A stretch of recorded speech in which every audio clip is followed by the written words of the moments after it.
His Last Bow by Sir Arthur Conan Doyle. Preface. The friends of Mr. Sherlock Holmes will be glad to learn that he is still alive and well, though somewhat crippled by occasional attacks of rheumatism. He has for many years lived in a small farm upon the Downs, 5 miles from Eastbourne, where his time is divided between philosophy and agriculture. During this period of rest he has refused the most princely offers to take up various cases, having determined that his retirement was a permanent one. The approach of the German war caused him, however, to lay his remarkable combination of intellectual and practical activity at the disposal of the government, with historical results which are recounted in His Last Bow. Several previous experiences, which have lain long in my portfolio, have been added to His Last Bow so as to complete the volume. John H. Watson, M.D. The Adventure of Wisteria Lodge, Part I. The Singular Experience of Mr. John Scott Eccles. I find it recorded in my note-book that it was a bleak and windy day towards the end of March in the year 1892. Holmes had received a telegram while we sat at our lunch, and he had scribbled a reply. He made no remark, but the matter remained in his thoughts, for he stood in front of the fire afterwards with a thoughtful face, smoking his pipe and casting an occasional glance at the message. Suddenly he turned upon me with a mischievous twinkle in his eye. "I suppose, Watson, we must look upon you as a man of letters," said he. "How do you define the word grotesque?" "Strange, remarkable," I suggested. He shook his head at my definition. "There is surely something more than that," said he, "some underlying suggestion of the tragic and the terrible. If you cast your mind back to some of those narratives with which you have afflicted a long-suffering public, you will recognize how often the grotesque has deepened into the criminal. Think of that little affair of the red-headed men. That was grotesque enough in the outset, and yet it ended in a desperate attempt at robbery. Or again, there was that most grotesque affair of the 5 orange pips, which led straight to a murderous conspiracy. The word puts me on the alert." "Have you it there?" I asked. He read the telegram aloud. "Have just had most incredible and grotesque experience. May I consult you? Scott Eccles, Post Office, Charing Cross." "Man or woman?" I asked. "Oh, man, of course. No woman would ever send a reply-paid telegram. She would have come." "Will you see him?" "My dear Watson, you know how bored I have been since we locked up Colonel Carruthers. My mind is like a racing engine, tearing itself to pieces because it is not connected up with the work for which it was built. Life is commonplace. The papers are sterile. Audacity and romance seem to have passed forever from the criminal world. Can you ask me, then, whether I am ready to look into any new problem, however trivial it may prove? But here, unless I am mistaken, is our client." A measured step was heard upon the stairs, and a moment later a stout, tall, grey-whiskered, and solemnly respectable person was ushered into the room. His life history was written in his heavy features and pompous manner. From his spats to his gold-rimmed spectacles he was a conservative, a churchman, a good citizen, orthodox and conventional to the last degree. But some amazing experience had disturbed his native composure, and left its traces in his bristling hair, his flushed, angry cheeks, and his flurried, excited manner. He plunged instantly into his business. "I have had a most singular and unpleasant experience, Mr. Holmes," said he. "Never in my life have I been placed in such a situation. It is most improper, most outrageous. I must insist upon some explanation." He swelled and puffed in his anger. "Pray sit down, Mr. Scott Eccles," said Holmes in a soothing voice. "May I ask, in the first place, why you came to me at all?" "Well, sir, it did not appear to be a matter which concerned the police, and yet, when you have heard the facts, you must admit that I could not leave it where it was. Private detectives are a class with whom I have absolutely no sympathy, but none the less, having heard your name—" "Quite so. But in the second place, why did you not come at once?" "What do you mean?" Holmes glanced at his watch. "It is 2:15, he said. "Your telegram was dispatched about 1. But no one can glance at your toilet and attire without seeing that your disturbance dates from the moment of your waking." Our client smoothed down his unbrushed hair and felt his unshaven chin. "You are right, Mr. Holmes. I never gave a thought to my toilet. I was only too glad to get out of such a house. But I have been running round making inquiries before I came to you. I went to the house agents, you know, and they said that Mr. Garcia's rent was paid up all right and that everything was in order at Wisteria Lodge. Come, come, sir, said Holmes, laughing, you are like my friend Dr. Watson, who has a bad habit of telling his stories wrong end foremost. Please arrange your thoughts, and let me know in their due sequence exactly what those events are which have sent you out unbrushed and unkempt, with dress boots and waistcoat button awry, in search of advice and assistance. Our client looked down with a rueful face at his own unconventional appearance. I'm sure it must look very bad, Mr. Holmes, and I am not aware that in my whole life such a thing has ever happened before. But I will tell you the whole queer business, and when I have done so, you will admit, I'm sure, that there has been enough to excuse me. But his narrative was nipped in the bud. There was a bustle outside, and Mrs. Hudson opened the door to usher in two robust and official-looking individuals, one of whom was well known to us as Inspector Gregson of Scotland Yard, an energetic, gallant, and, within his limitations, a capable officer. He shook hands with Holmes and introduced his comrade as Inspector Baines of the Surrey Constabulary. We are hunting together, Mr. Holmes, and our trail lay in this direction. He turned his bulldog eyes upon our visitor. Are you Mr. John Scott Eccles of Popham House, Lee? I am. We have been following you about all the morning. You traced him through the telegram, no doubt, said Holmes. Exactly, Mr. Holmes. We picked up the scent at Charing Cross Post Office and came on here.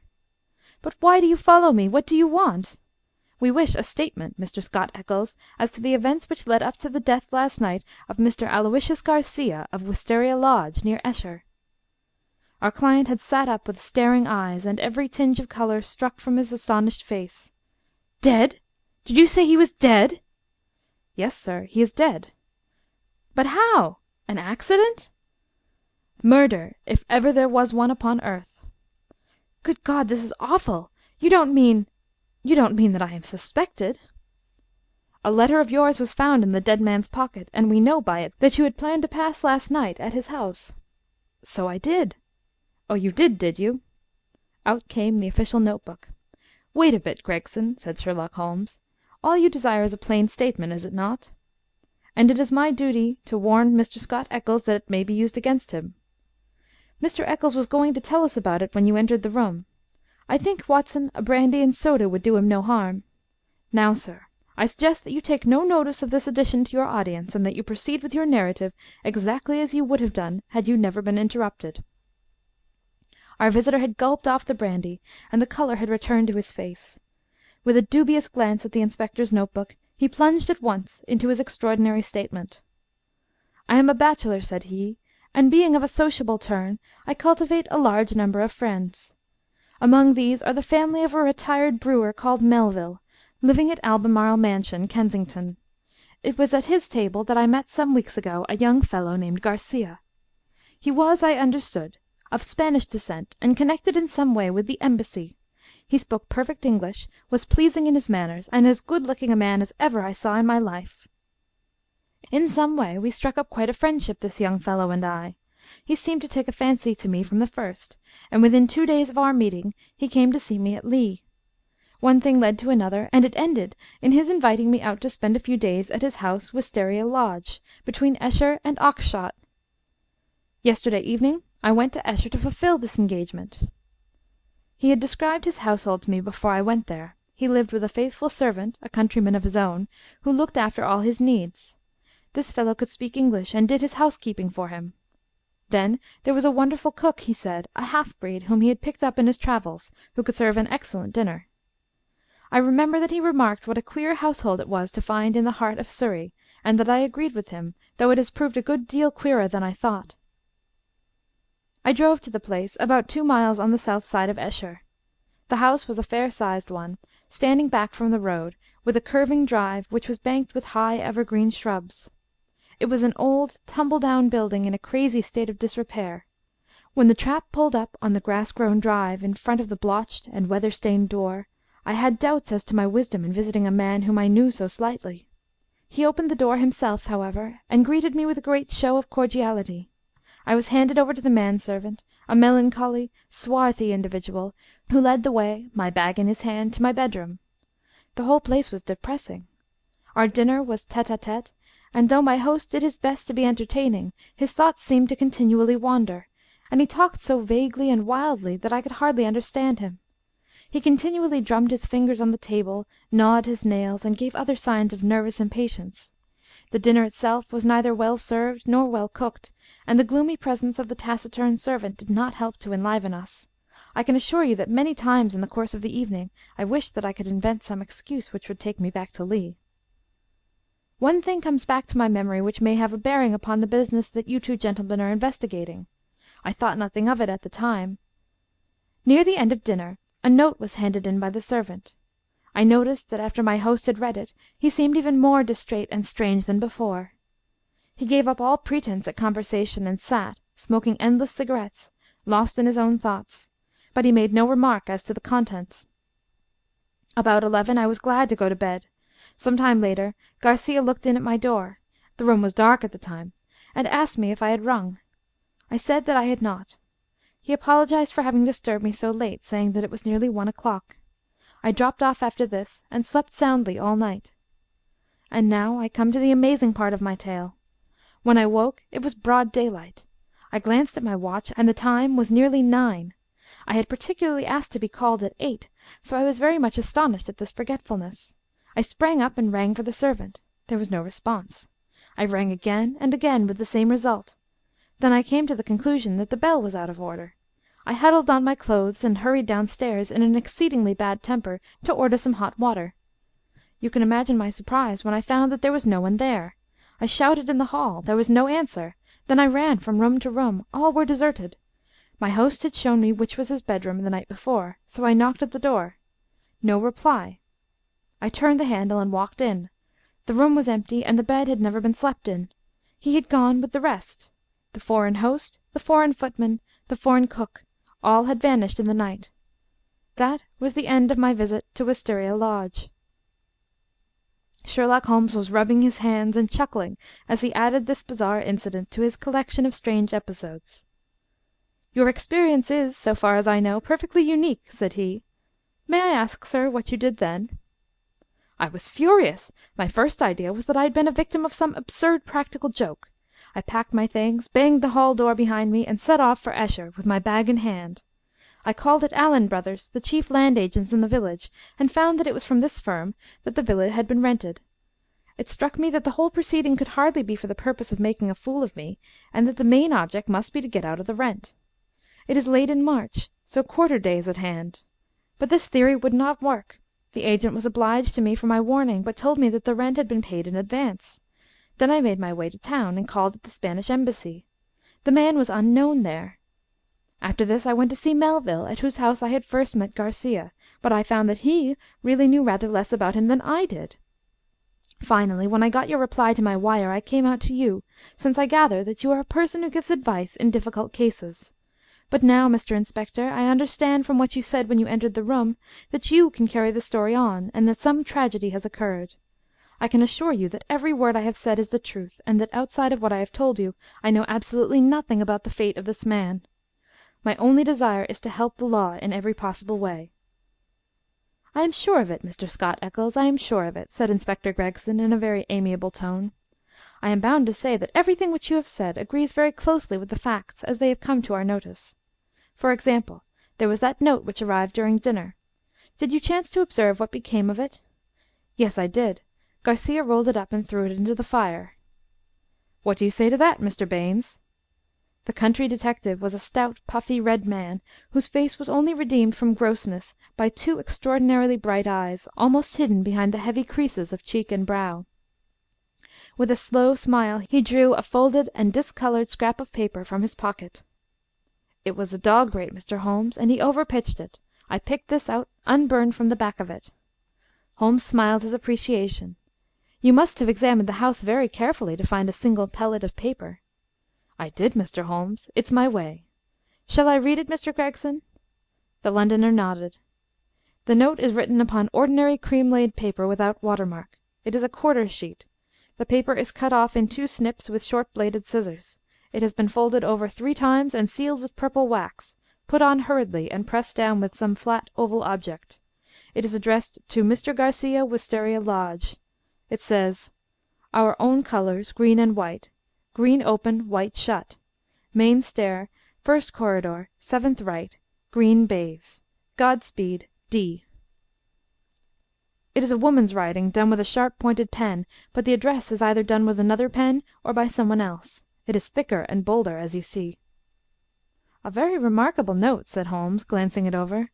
"I must compliment you, Mr. Baynes, upon your attention to detail in your examination of it. A few trifling points might perhaps be added. The oval seal is undoubtedly a plain sleeve-link. What else is of such shape? The scissors were bent nail scissors. Short as the two snips are, you can distinctly see the same slight curve in each." The country detective chuckled.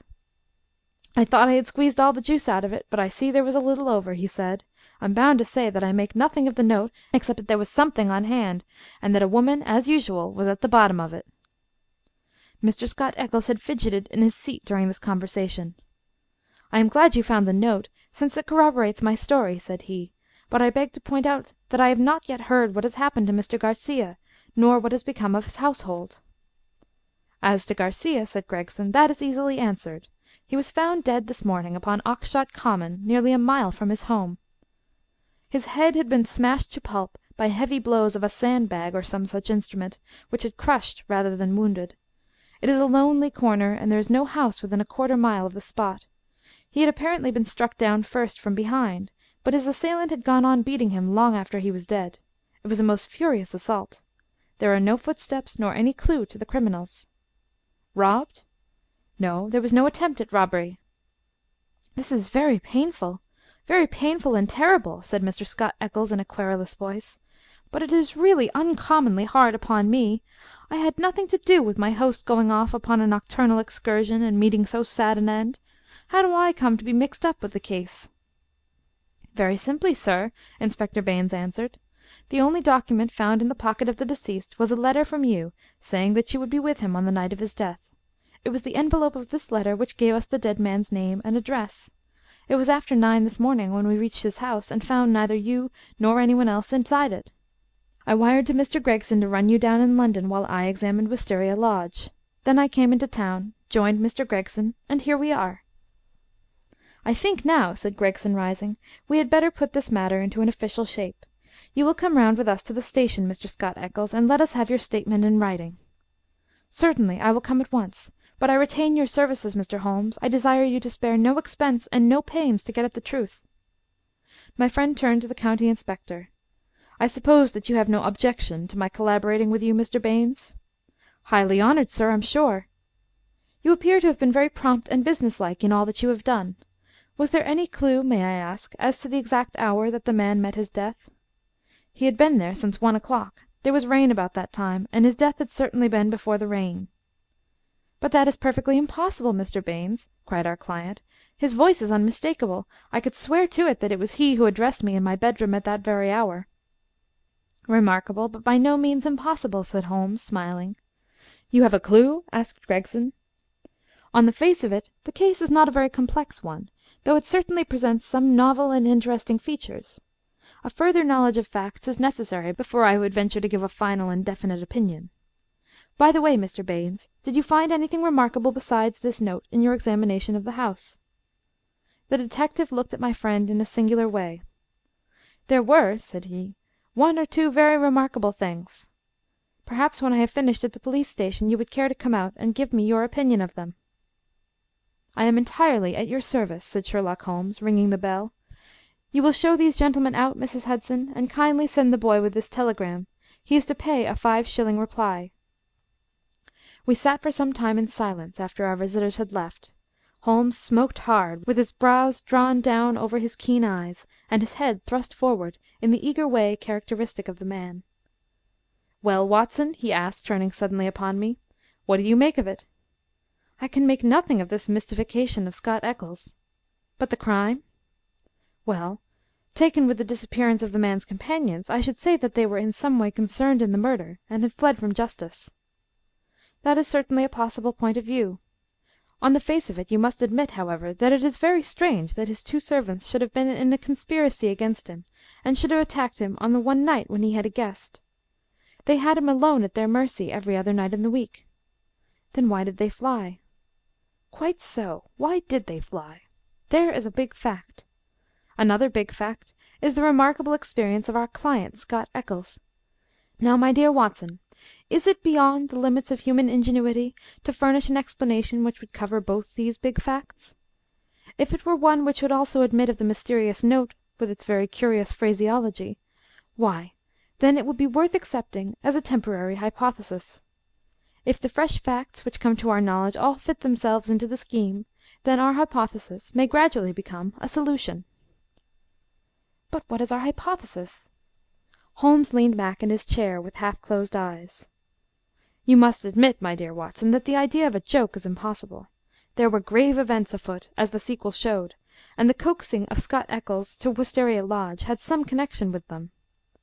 But what possible connection? Let us take it link by link. There is, on the face of it, something unnatural about this strange and sudden friendship between the young Spaniard and Scott Eccles. It was the former who forced the pace. He called upon Eccles at the other end of London on the very day after he first met him, and he kept in close touch with him until he got him down to Esher. Now what did he want with Eccles? What could Eccles supply? I see no charm in the man. He is not particularly intelligent, not a man likely to be congenial to a quick-witted Latin. Why, then, was he picked out from all the other people whom Garcia met as particularly suited to his purpose? Has he any one outstanding quality? I say that he has. He is the very type of conventional British respectability, and the very man as a witness to impress another Briton. You saw yourself how neither of the inspectors dreamed of questioning his statement, extraordinary as it was. But what was he to witness? Nothing, as things turned out, but everything, had they gone another way. That is how I read the matter. I see. He might have provided an alibi. Exactly, my dear Watson, he might have proved an alibi. We will suppose, for argument's sake, that the household of Wisteria Lodge are confederates in some design. The attempt, whatever it may be, is to come off, we will say, before 1 o'clock. By some juggling of the clocks it is quite possible that they may have got Scott Eccles to bed earlier than he thought, but in any case it is likely that when Garcia went out of his way to tell him that it was 1, it was really not more than 12. If Garcia could do whatever he had to do, and be back by the hour mentioned, he had evidently a powerful reply to any accusation. Here was this irreproachable Englishman ready to swear in any court of law that the accused was in his house all the time. It was an insurance against the worst. Yes, I see that. But how about the disappearance of the others? I have not all my facts yet, but I do not think there are any insuperable difficulties. Still, it is an error to argue in front of your data. You find yourself insensibly twisting them round to fit your theories. And the message? How did it run? Our own colors, green and white. Sounds like racing. Green open, white shut. That is clearly a signal. Main stair, first corridor, 7th right, green baize. This is an assignation. We may find a jealous husband at the bottom of it all. It was clearly a dangerous quest. She would not have said God speed had it not been so. D. That should be a guide. The man was a Spaniard. I suggest that D stands for Dolores, a common female name in Spain. Good, Watson, very good, but quite inadmissible. A Spaniard would write to a Spaniard in Spanish. The writer of this note is certainly English. Well, we can only possess our souls in patience until this excellent inspector comes back for us. Meanwhile, we can thank our lucky fate which has rescued us for a few short hours from the insufferable fatigues of idleness. An answer had arrived to Holmes' telegram before our Surrey officer had returned. Holmes read it, and was about to place it in his notebook when he caught a glimpse of my expectant face. He tossed it across with a laugh. "We are moving in exalted circles," said he. The telegram was a list of names and addresses. Lord Harringby, The Dingle; Sir George Folliot, Oxshott Towers; Mr. Hines, J.P., Purdy Place; Mr. James Baker Williams, Forton Old Hall; Mr. Henderson, High Gable; Reverend Joshua Stone, Nether Walsling. "This is a very obvious way of limiting our field of operations," said Holmes. No doubt Baynes, with his methodical mind, has already adopted some similar plan. I don't quite understand. Well, my dear fellow, We have already arrived at the conclusion that the message received by Garcia at dinner was an appointment or an assignation. Now, if the obvious reading of it is correct, and in order to keep this tryst one has to ascend a main stair and seek the seventh door in a corridor, it is perfectly clear that the house is a very large one. It is equally certain that this house cannot be more than a mile or two from Oxshott, since Garcia was walking in that direction, and hoped, according to my reading of the facts, to be back in Wisteria Lodge in time to avail himself of an alibi, which would only be valid up to 1 o'clock. As the number of large houses close to Oxshott must be limited, I adopted the obvious method of sending to the agents mentioned by Scott Eccles and obtaining a list of them. Here they are in this telegram, and the other end of our tangled skein must lie among them. It was nearly 6 o'clock before we found ourselves in the pretty Surrey village of Esher, with Inspector Baines as our companion. Holmes and I had taken things for the night, and found comfortable quarters at the Bull. Finally, we set out in the company of the detective on our visit to Wisteria Lodge. It was a cold, dark March evening, with a sharp wind and a fine rain beating upon our faces, a fit setting for the wild common over which our road passed, and the tragic goal to which it led us.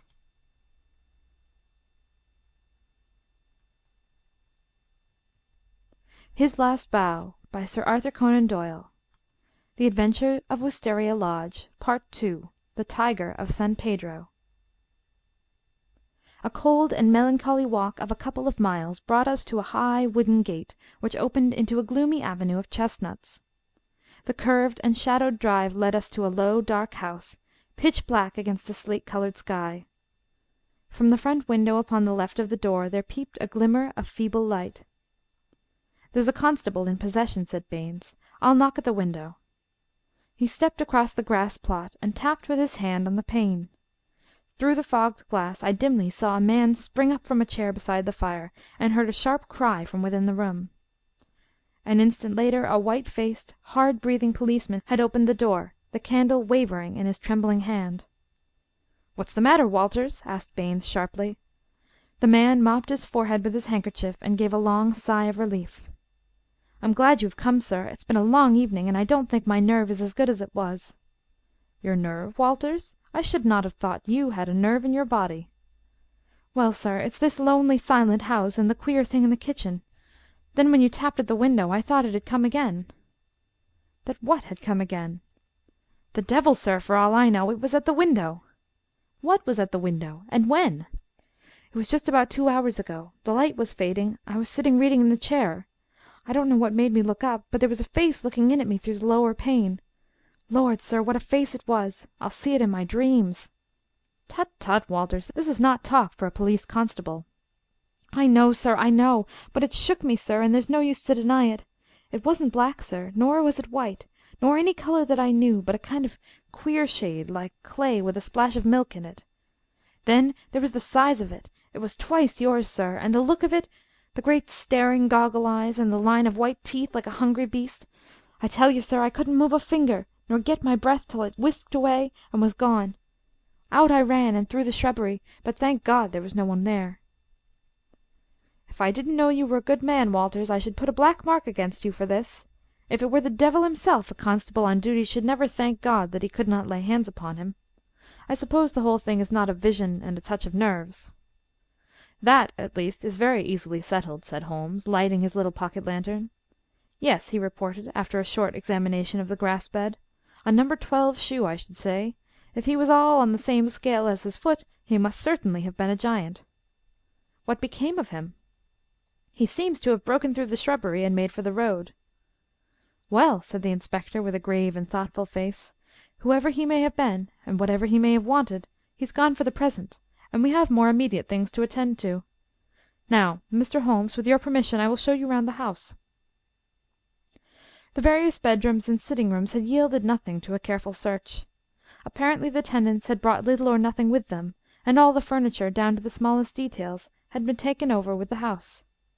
A good deal of clothing with the stamp of Marks and Company, High Holborn, had been left behind. Telegraphic inquiries had been already made which showed that Marks knew nothing of his customer save that he was a good payer.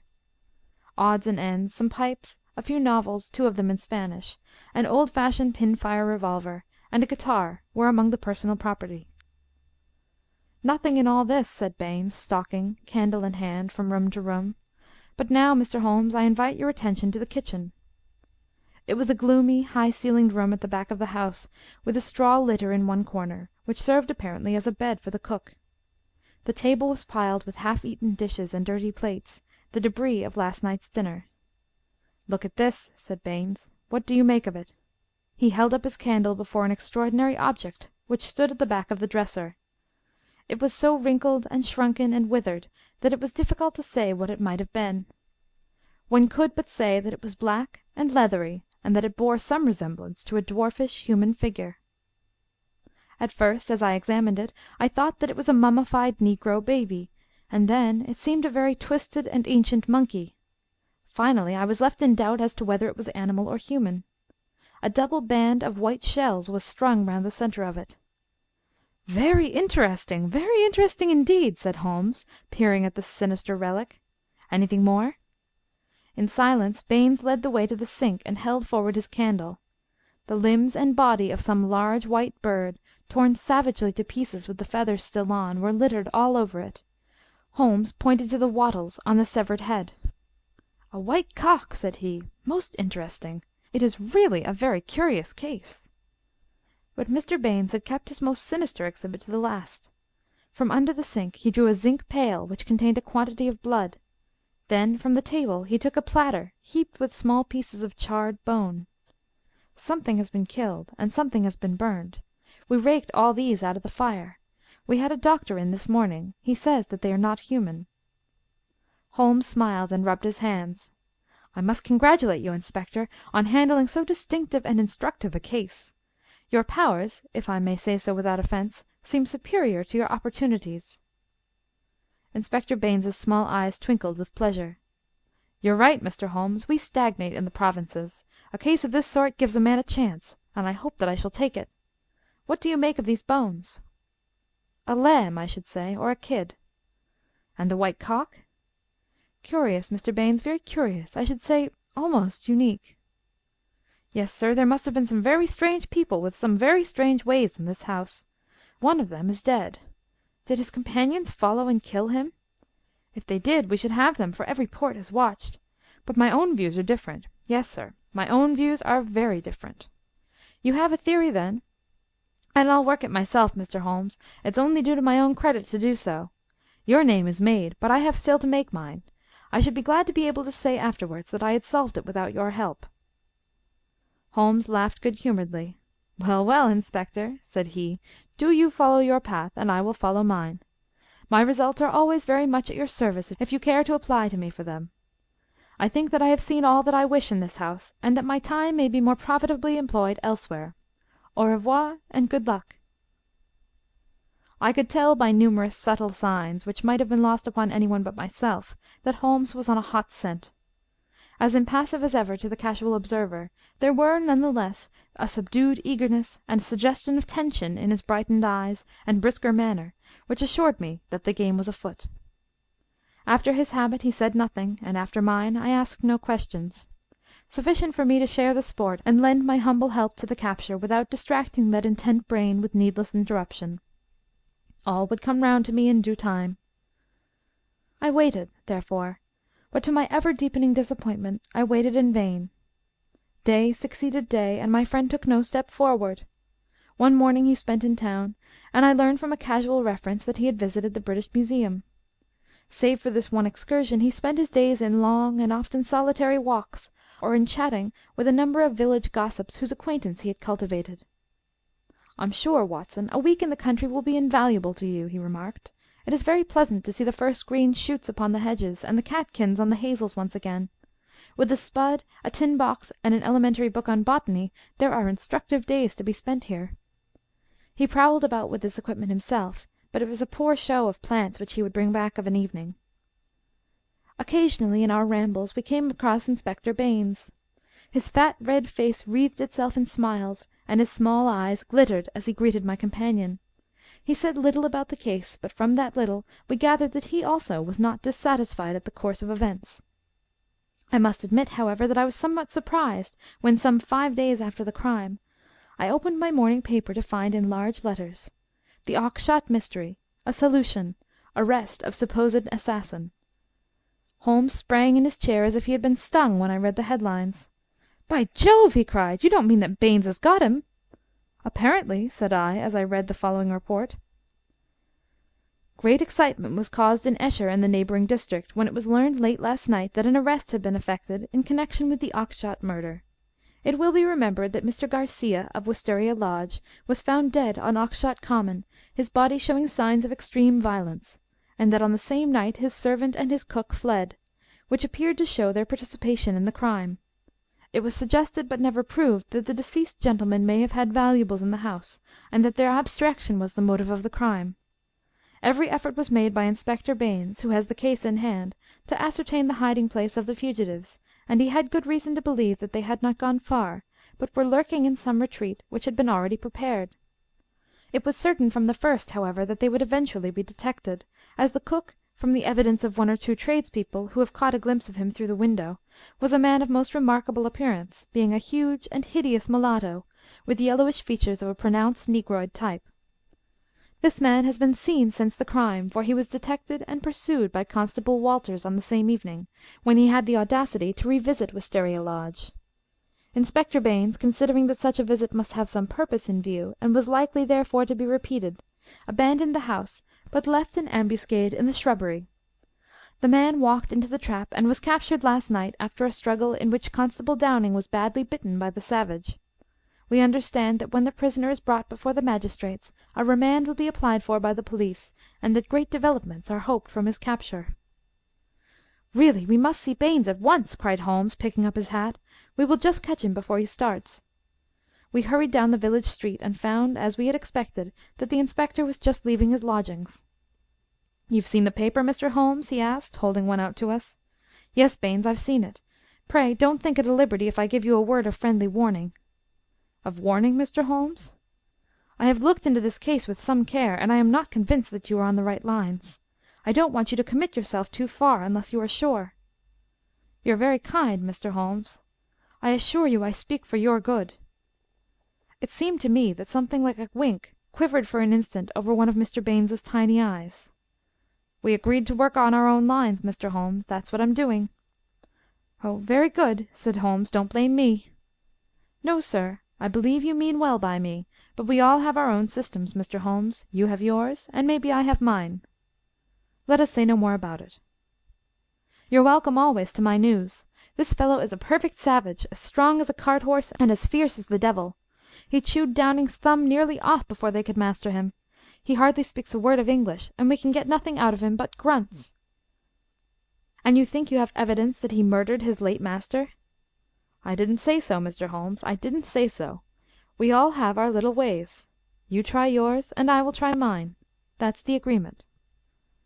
Holmes shrugged his shoulders as we walked away together. "I can't make the man out. He seems to be riding for a fall. Well, as he says, we must each try our own way and see what comes of it. But there's something in Inspector Baines which I can't quite understand." "Just sit down in that chair, Watson," said Sherlock Holmes, when we had returned to our apartment at the Bull. "I want to put you in touch with the situation, as I may need your help to-night. Let me show you the evolution of this case so far as I have been able to follow it. Simple as it has been in its leading features, it has none the less presented surprising difficulties in the way of an arrest. There are gaps in that direction which we have still to fill. We will go back to the note which was handed in to Garcia upon the evening of his death. We may put aside this idea of Baines's that Garcia's servants were concerned in the matter. The proof of this lies in the fact that it was he who had arranged for the presence of Scott Eccles, which could only have been done for the purpose of an alibi.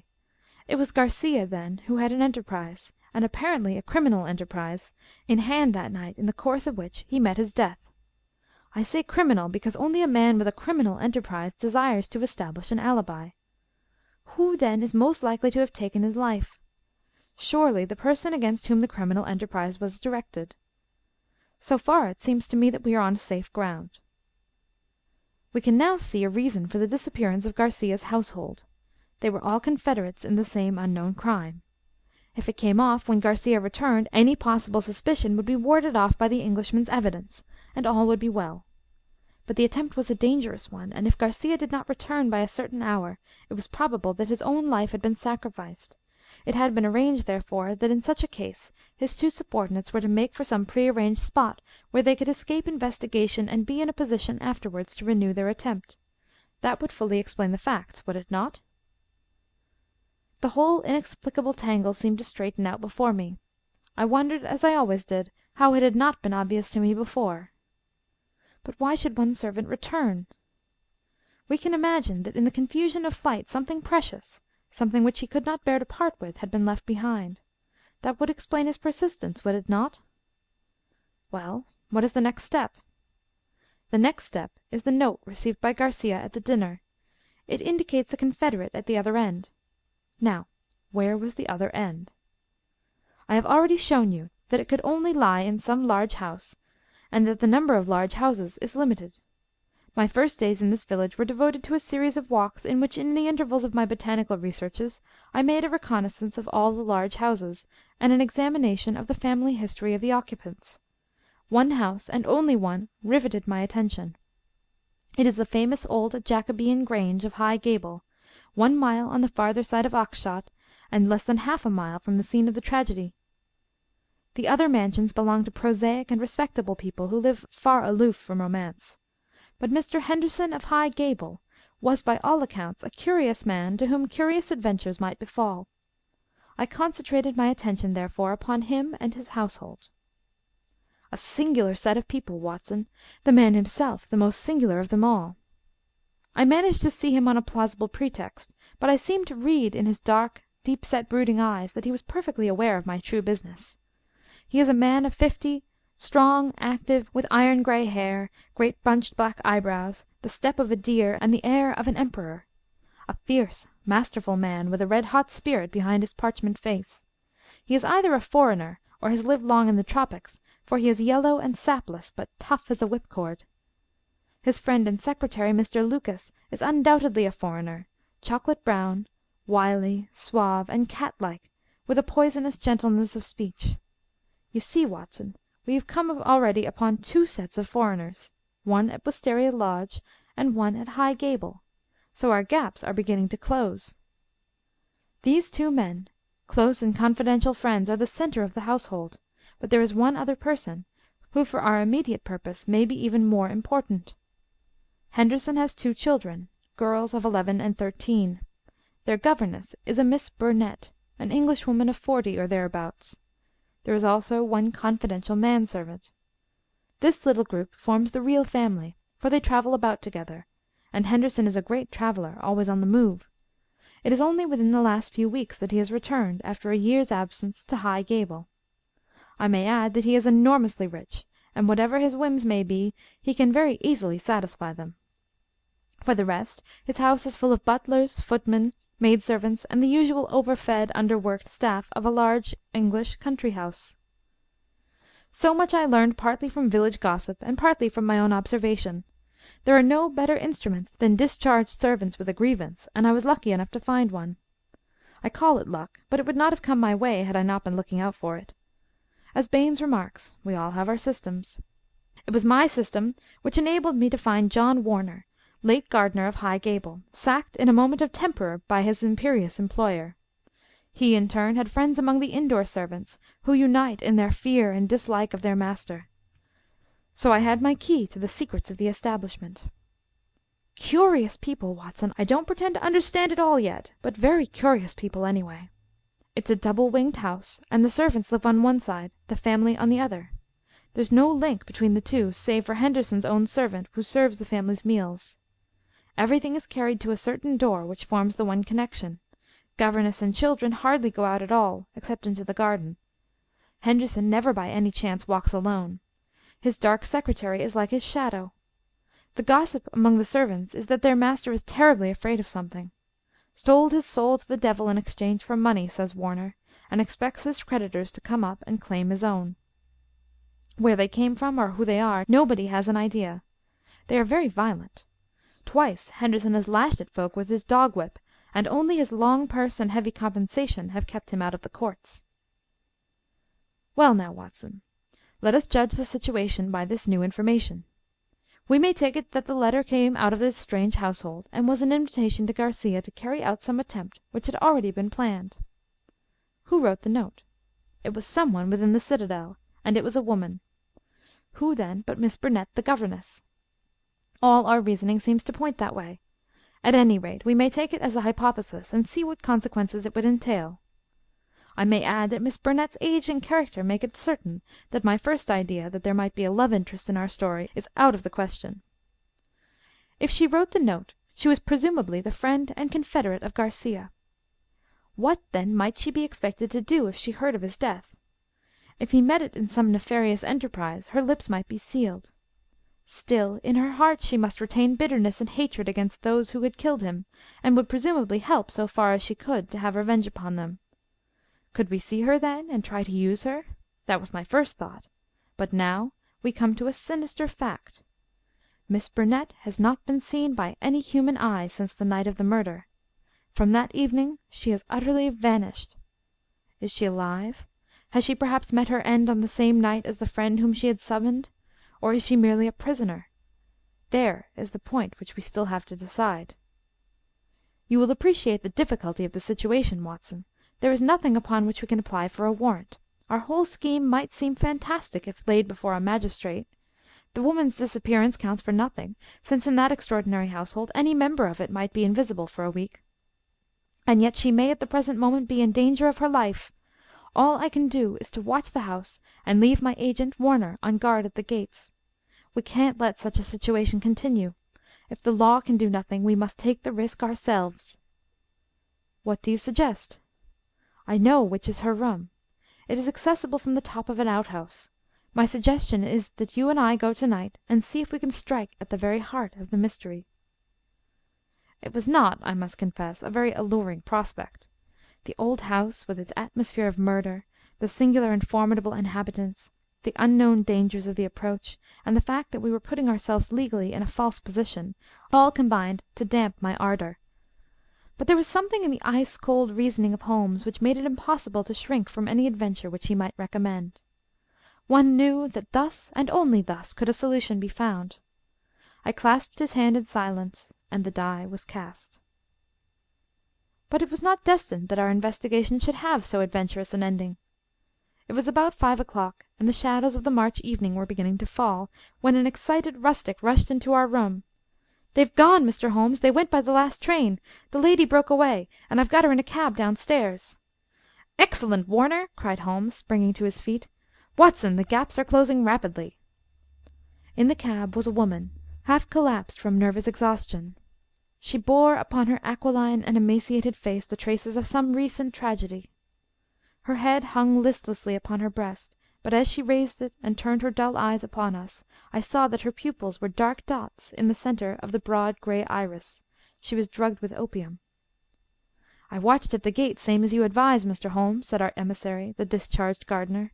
"When the carriage came out, I followed it to the station. She was like one walking in her sleep, but when they tried to get her into the train she came to life and struggled. They pushed her into the carriage. She fought her way out again. I took her part, got her into a cab, and here we are. I shan't forget the face at the carriage window as I led her away. I'd have a short life if he had his way, the black-eyed, scowling yellow devil." We carried her upstairs, laid her on the sofa, and a couple of cups of the strongest coffee soon cleared her brain from the mists of the drug. Baines had been summoned by Holmes, and the situation rapidly explained to him. "Why, sir, you've got me the very evidence I want," said the inspector warmly, shaking my friend by the hand. "I was on the same scent as you from the first." "What! You were after Henderson?" "Why, Mr. Holmes, when you were crawling in the shrubbery at High Gable, I was up one of the trees in the plantation and saw you down below. It was just who would get his evidence first." "Then why did you arrest the mulatto?" Baines chuckled. "I was sure Henderson, as he calls himself, felt that he was suspected, and that he would lie low and make no move so long as he thought he was in any danger. I arrested the wrong man to make him believe that our eyes were off him. I knew he would be likely to clear off then, and give us a chance of getting at Miss Burnett." Holmes laid his hand upon the inspector's shoulder. "You will rise high in your profession. You have instinct and intuition," said he. Baines flushed with pleasure. "I've had a plain-clothes man waiting at the station all week. Wherever the High Gable folk go, he will keep them in his sight. But he must have been hard put to it when Miss Burnett broke away. However, your man picked her up, and it all ends well." We can't arrest without her evidence, that's clear, so the sooner we get a statement the better."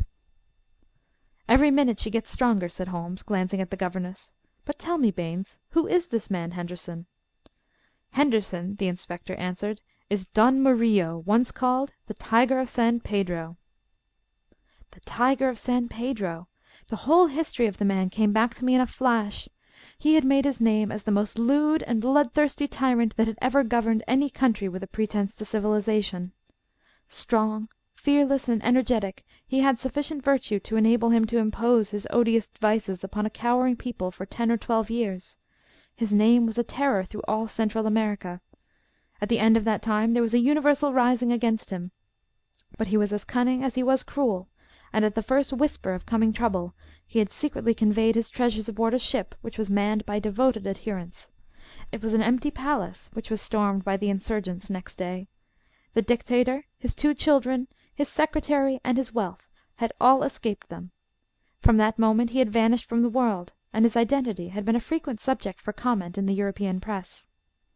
"Yes, sir, Don Murillo, the Tiger of San Pedro," said Baines. "If you look it up, you will find that the San Pedro colors are green and white, same as in the note, Mr. Holmes.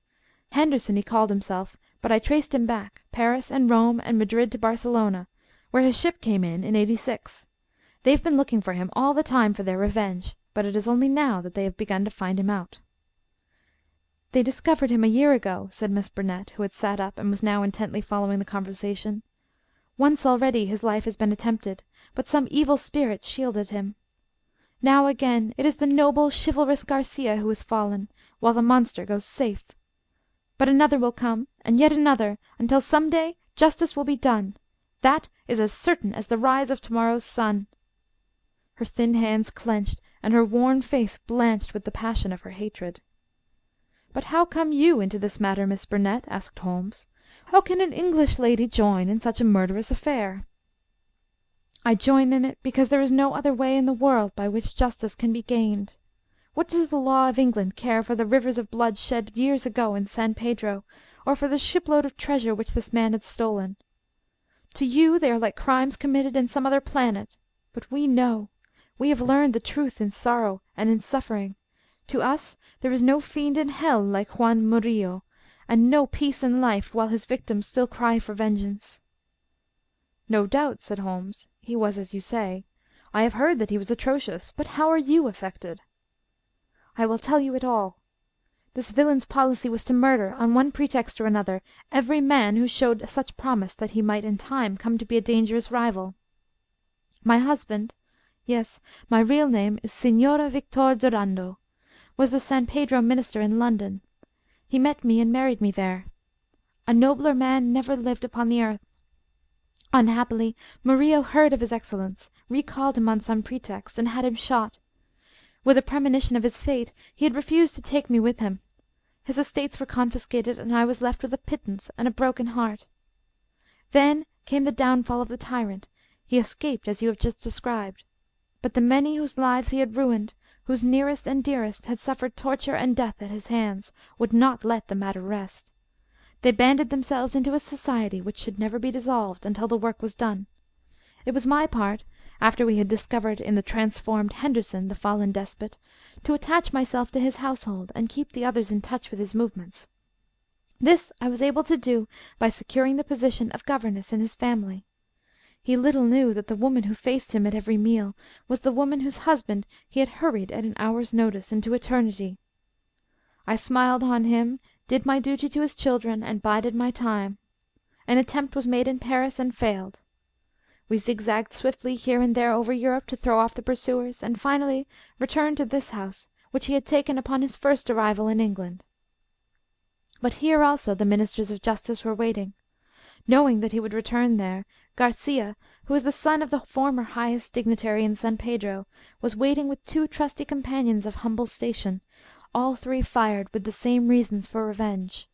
He could do little during the day, for Murillo took every precaution and never went out save with his satellite, Lucas, or Lopez, as he was known in the days of his greatness. At night, however, he slept alone, and the avenger might find him. On a certain evening, which had been prearranged, I sent my friend final instructions, for the man was forever on the alert and continually changed his room.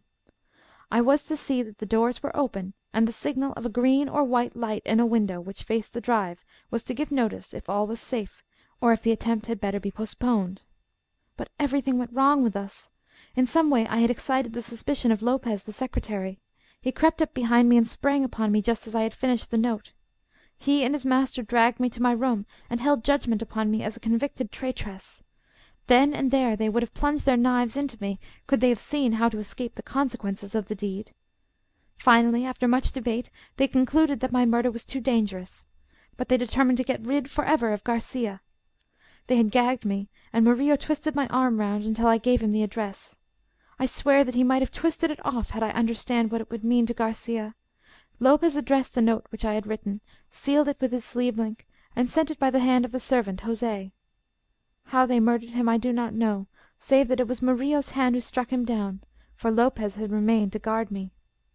I believe he must have waited among the gorse bushes through which the path winds, and struck him down as he passed. At first they were of a mind to let him enter the house, and to kill him as a detected burglar.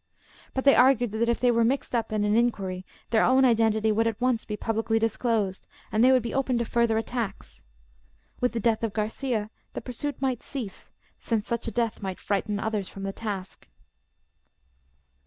All would now have been well for them, had it not been for my knowledge of what they had done. I have no doubt that there were times when my life hung in the balance. I was confined to my room, terrorized by the most horrible threats, cruelly ill-used to break my spirit. See this stab on my shoulder, and the bruises from end to end of my arms, and a gag was thrust into my mouth on the one occasion when I tried to call from the window. For 5 days this cruel imprisonment continued, with hardly enough food to hold body and soul together. This afternoon a good lunch was brought me, but the moment after I took it, I knew that I had been drugged. In a sort of dream I remember being half led, half carried to the carriage. In the same state I was conveyed to the train. Only then, when the wheels were almost moving, did I suddenly realize that my liberty lay in my own hands. I sprang out, they tried to drag me back, and had it not been for the help of this good man who led me to the cab, I should never have broken away. Now, thank God, I am beyond their power for ever." We had all listened intently to this remarkable statement. It was Holmes who broke the silence. "Our difficulties are not over," he remarked, shaking his head. "Our police work ends, but our legal work begins." "Exactly," said I. "A plausible lawyer could make it out as an act of self-defense. There may be 100 crimes in the background, but it is only on this one that they can be tried."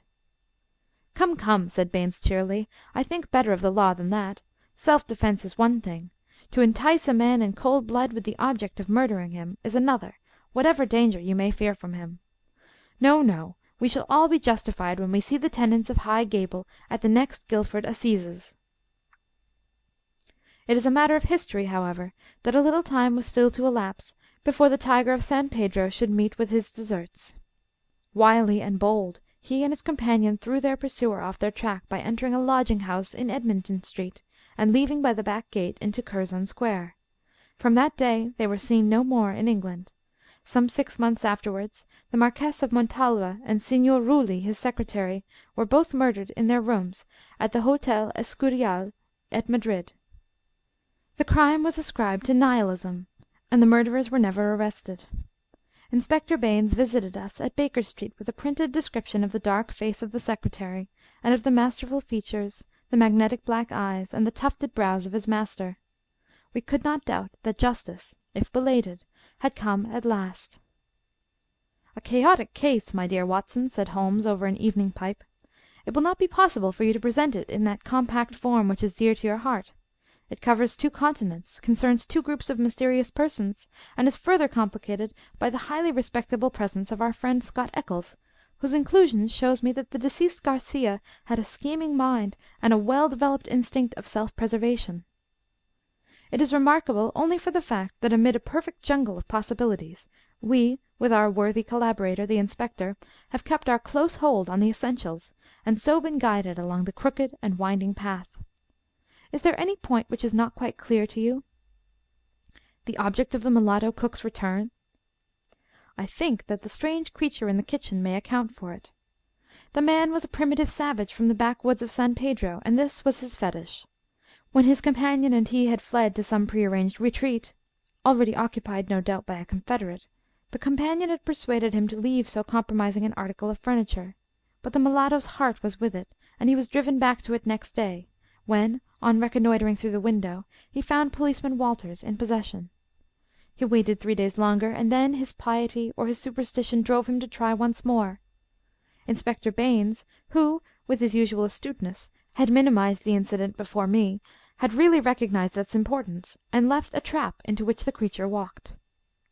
Any other point, Watson?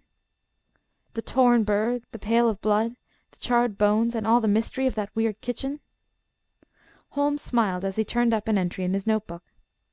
I spent a morning in the British Museum reading up on that and other points. Here is a quotation from Eckermann's Voodooism and the Negroid Religions. The true voodoo worshipper attempts nothing of importance without certain sacrifices which are intended to propitiate his unclean gods. In extreme cases these rites take the form of human sacrifices followed by cannibalism. The more usual victims are a white cock which is plucked in pieces alive, or a black goat whose throat is cut and body burned. So you see, our savage friend was very orthodox in his ritual. It is grotesque, Watson," Holmes added, as he slowly fastened his notebook, "but as I have had occasion to remark, there is but one step from the grotesque to the horrible." End of The Adventure at Wisteria Lodge, Part